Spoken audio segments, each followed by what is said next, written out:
ओम नमो भगवते रुद्राय ओर्वाङ्मुखाय नमः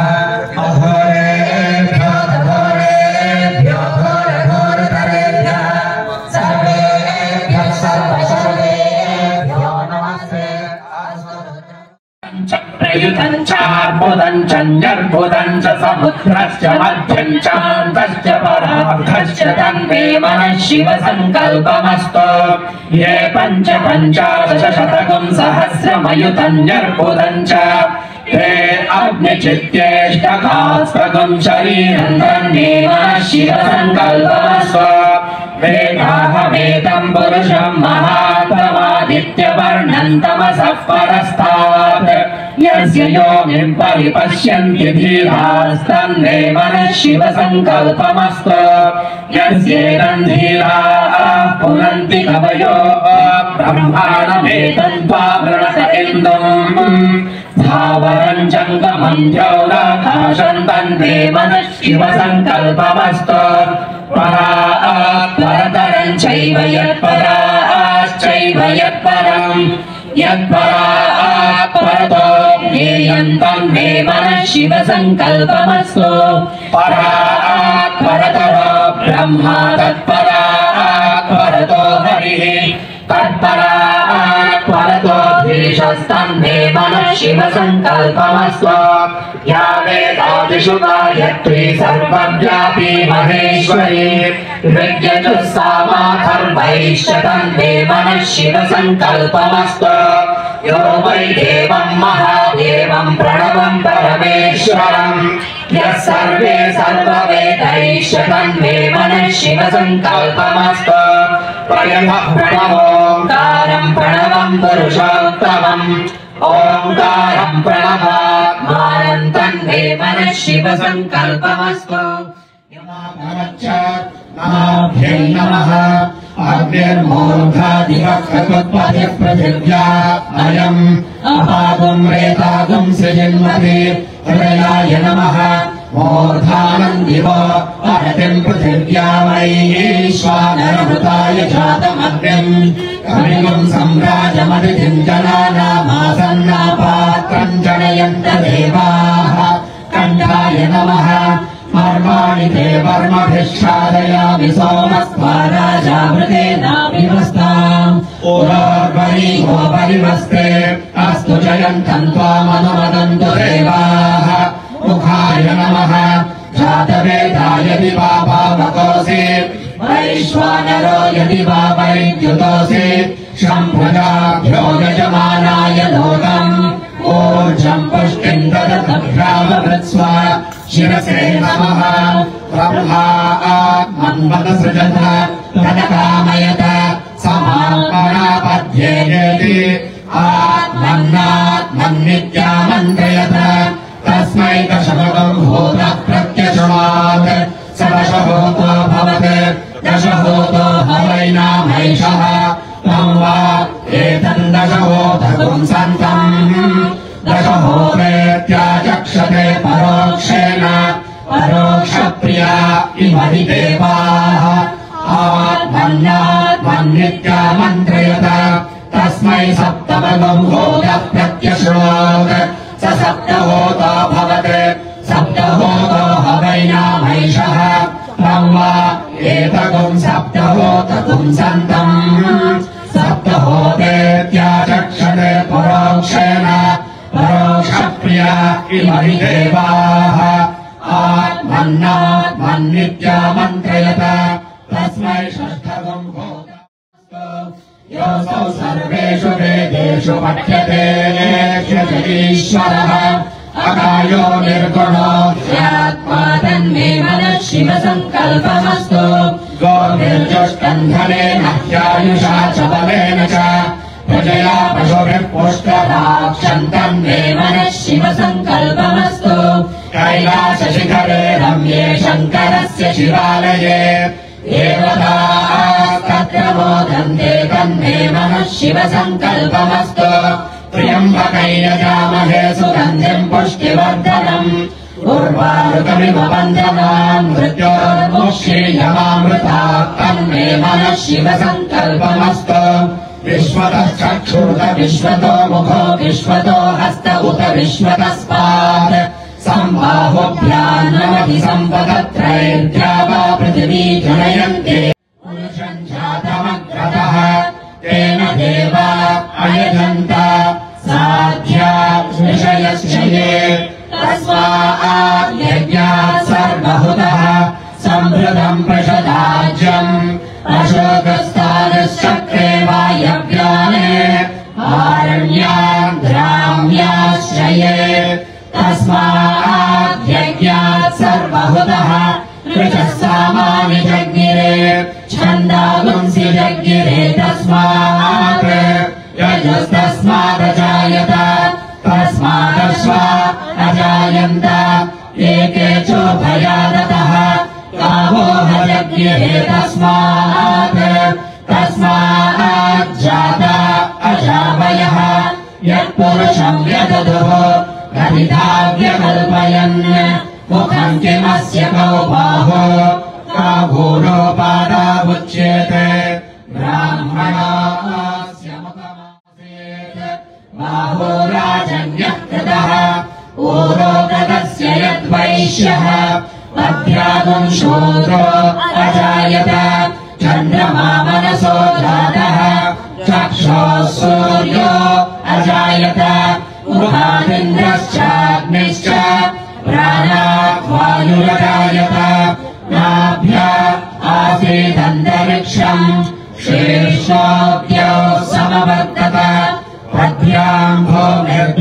भूमिर्दिशश्रोत्रात् तथा लोकागुम् अकल्पयन् वेदाहमेतम् पुरुषम् महात्मम् आदित्यवर्णम् तमसस्तु पारे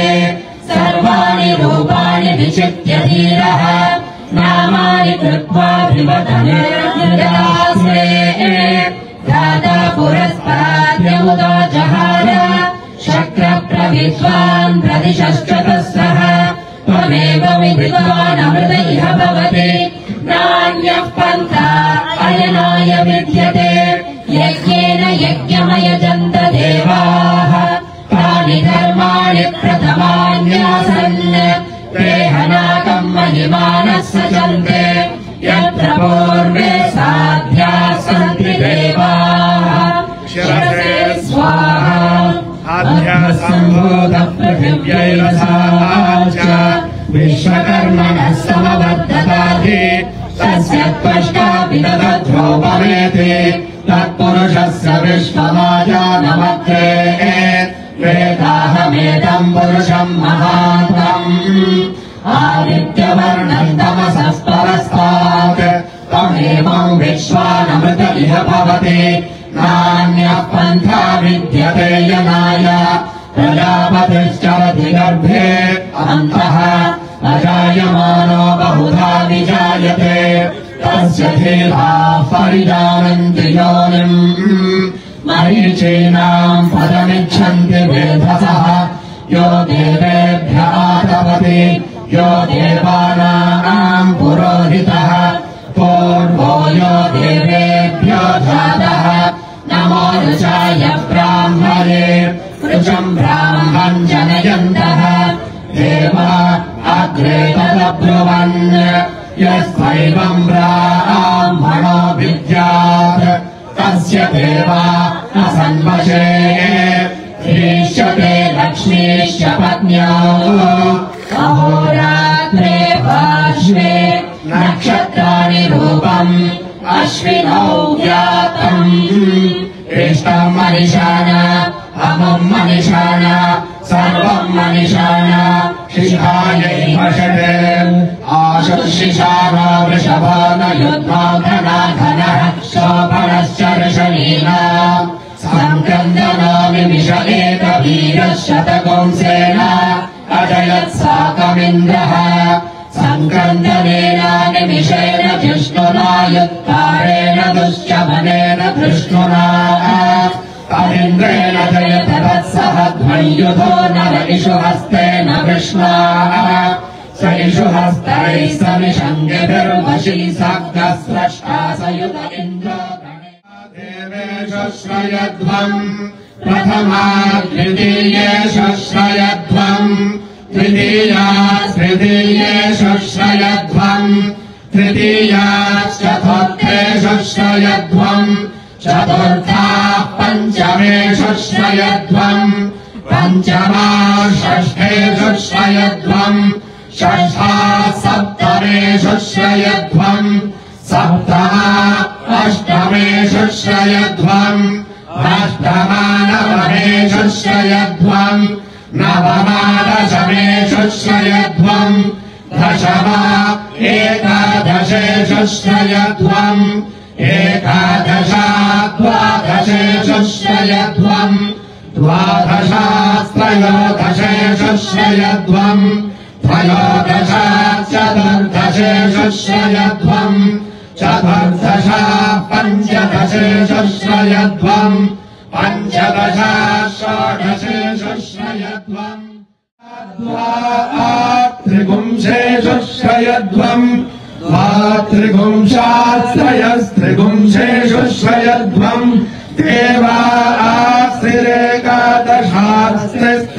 देवास्त्रिरेकादशास्त्रिस्त्रयस्त्रिगुंशाः उत्तरे भवता उत्तरवर्त्मान उत्तरसत्त्वानः यत्काम इदम् जुहोमि तन्मे समृध्यता भयग्रस्या भवतयोरयीना भूर्भुवस्व स्वाहा अस्त्राय भग भूर्भुवस्वरोमिति दिग्बन्धः जागोजा ऋधजा अद्विजा ऋतमृहते प्रदग्रष्णस्तवरे वीर्याय मृगोन भीमः कुजरोगिरिषाः यक्षोर्षु विक्रमणेषु अरिक्ष्यन्ति भुवनानि विश्वा त्र्यम्बकै यजामहे सुगन्धिम् पुष्टिवर्धनम् उर्वारुकमिव बन्धनाम् मृत्योर्मुक्षीयमामृतात् तत्सवितुर्वृणीमहे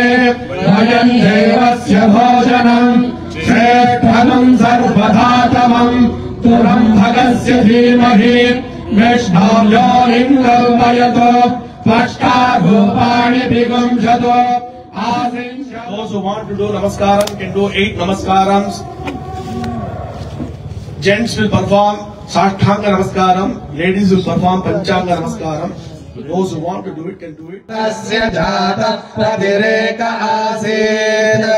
Saradhara prithivindyamude mam Tasmai devaya hadisha vidhema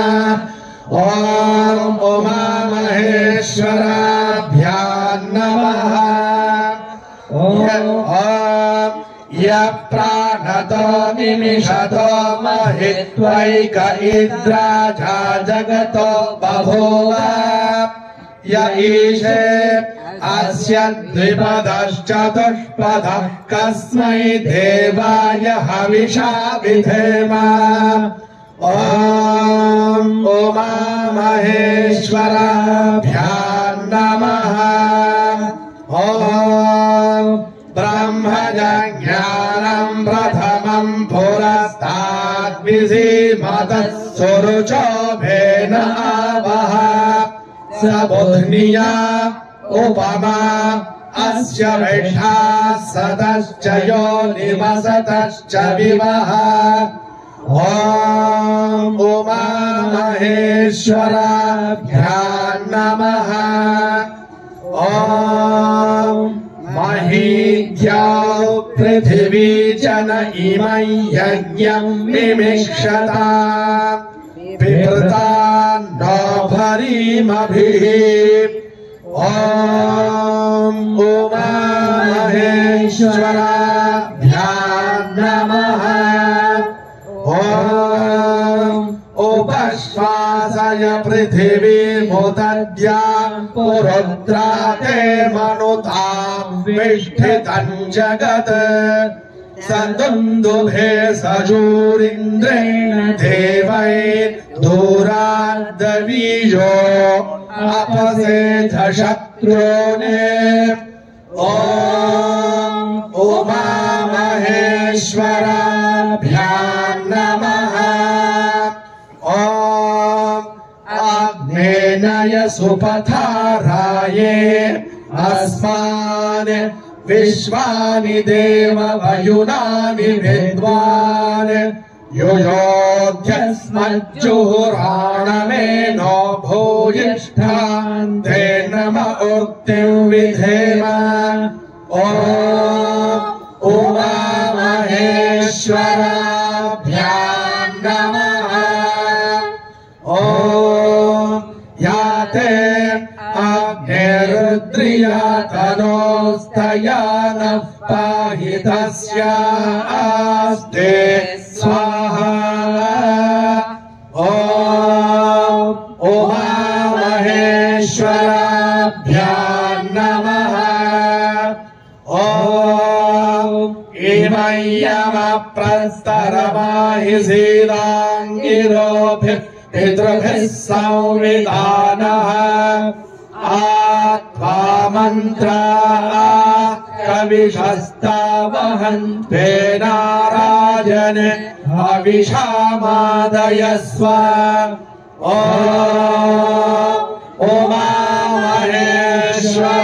उमामहेश्वराभ्यां नमः हर हर नमः पार्वती पतये हर हर महादेव हर महादेव हर Mahadev With the blessings of the Guru Mandalam and Mahadev, Shiv Shakti, we have completed the recitation of Mahanyasam. We'll now commence Rudrabhishekam. Om Namaste Rudramanyavahuto Taishave Namaha Namaste Astu Dhanvane Bahubhyamudate Namaha Yateishu Shivatama Shivam Babhuvate Dhanuhu Shivasharavyaya Tavatayano Rudramridaya Yate Rudra Shiva Tanura Ghora Pavakashini Prayana Salva Shantamaya Girishanta Vichakashili Yamishum Girishanta Haste Viparashastave Shivangiritratang Guruvahigum Se Purushan Jagat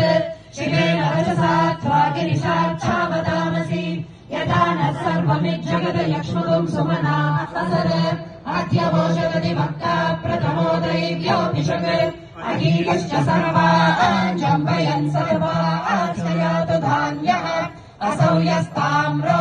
Arnavuta Babhrasuman Namah Shambhave Shamayophave Namah Shankaraaya Chamayaskaraaya Namah Shivaya Shivataraya Namah Sirtyaya Gauriyaya Namah Paryaya Varyaya Namah Prakaranaya Shottaranaya Namah Akaryaya Ladyaya Namah Shashpyaya Bhenyaya Namah Sikatyaya Prabhavyaya